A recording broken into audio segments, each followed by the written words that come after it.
मुख्यमंत्री हेमंत बिस्वा शर्मा का बड़ा दावा सामने आया। उन्होंने कहा 2041 तक मुस्लिम बहुल्य राज हो जाएगा असम। हर 10 साल में करीब 30% मुस्लिम आबादी बढ़ रही है। असम के मुख्यमंत्री हेमंत बिस्वा शर्मा ने राज्य में मुस्लिम आबादी पर बहुत बड़ा दावा किया। कहा कि आने वाले कुछ सालों में असम में मुस्लिम आबादी बहुत ज्यादा बढ़ जाएगी और 41 तक असम मुस्लिम बहुल्य राज हो जाएगा।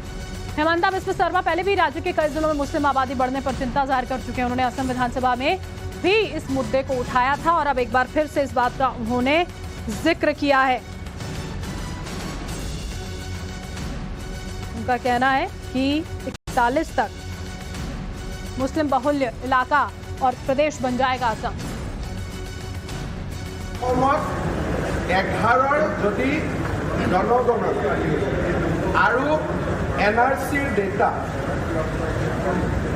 এইটোক যদি আপুনি ষ্টেটিষ্টিকেল প্ৰজেকশ্যন কৰে তেতিয়াহ'লে 41 চনত মুছলিম আৰু হিন্দুৰ জনসংখ্যা প্ৰায় সমান হ'ব আৰু 51 চনত অসম মুছলিম মেজৰিটি দেশ হ'ব।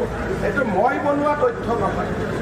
2011 সেন্সাস পৰৱৰ্তী সময়ত এনআৰসিত আবেদন কৰা লোকৰ হিন্দু মুছলমান ৰিলিজিয়াছ ডিভিজন এই দুটাক যদি আমি ষ্টেটিষ্টিকেল প্ৰজেকশ্যন কৰোঁ তেতিয়াহ'লে সেই ৰিজাল্টটো আমি পাওঁ। ये रिजल्ट मिलेगा। हेमंत बिस्वा शर्मा कह रहे डेमोग्राफी चेंज पर क्या कुछ उनकी ओर से कहा गया विस्तार से आपको एक बार हम यहाँ पर समझा देते हैं। असम में तेजी से मुस्लिम आबादी जो है उसमें इजाफा हो रहा है, उनका ये कहना है। 1951 में 12% थी, अब बढ़कर 40% हो गई है। हर 10 साल में तकरीबन 30% इजाफा हो रहा है। उन्होंने आगे कहा डेमोग्राफी चेंज से जिले जो हैं वो पूरी तरह से हो गए हैं। 2041 तक बराबर हो जाएगी हिंदू और मुस्लिम आबादी जो है वो लेवल पर आ जाएगी, इक्वल हो जाएगी, बराबर यहाँ पर हो जाएगी। 51 तक असम मुस्लिम बहुल्य राज्य हो जाएगा, ये बात उन्होंने कही। उन्होंने कहा मेरे लिए ये जीने और मरने का मुद्दा है। आगे कहते हैं वो कि ये पूरा मामला मेरे लिए जीने और मरने का है। हेमंता के बयान पर इसी बीच में सपा नेता अबू आजमी ने पलटवार किया है। उनका ये कहना है कि मुस्लिम मेजॉरिटी हुई तो भारत सोने की चिड़िया। हेमंता के सपने में भी मुसलमान ही आते हैं, नफरत फैलाकर ध्रुवीकरण करना चाहते हैं वो। अबू आजमी ने कहा मुसलमानों का नाम लेकर सियासी रोटियां सेकी जा रही हैं।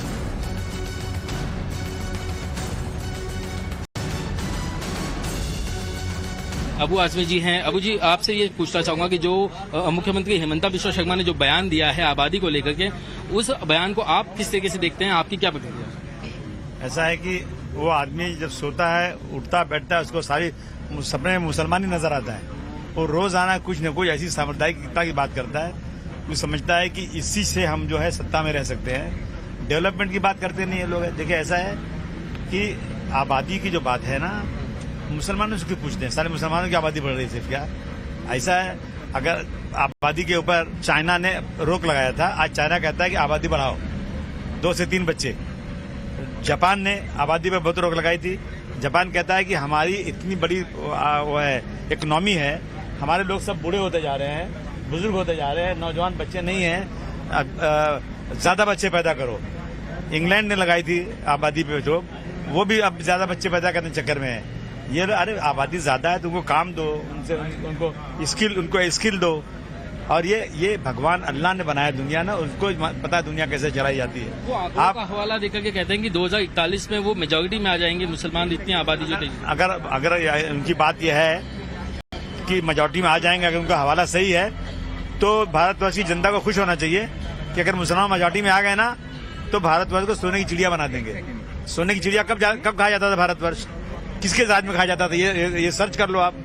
मुगलों के राज में भारतवर्ष सोने की चिड़िया था, हर घर में सोना था, हमारे देश का जीडीपी बहुत ज्यादा था, हमारे यहाँ गरीबी नहीं थी, एक्सपोर्ट हमारा बहुत बड़ा था।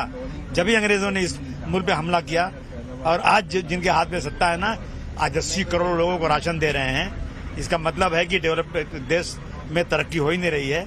80 करोड़ लोग राशन नहीं देंगे तो खा नहीं सकते हैं, वो उनको भिखमंगा बना रहे हैं, काम नहीं दे रहे हैं। और एक तरफ कुछ लोगों को बहुत बड़ा बना रहे हैं, बहुत बड़ा, और कुछ लोगों को एकदम ऐसा गरीब बना रहे हैं कि उनके पास खाने को नहीं है। तो ये जो बातें करते हैं ना, ये लोग सिर्फ और सिर्फ सत्ता की लालच में लोगों को बेवकूफ बनाकर हिंदू मुस्लिम ला करके पोलराइज करना चाहते हैं और दूसरे कोई बात नहीं।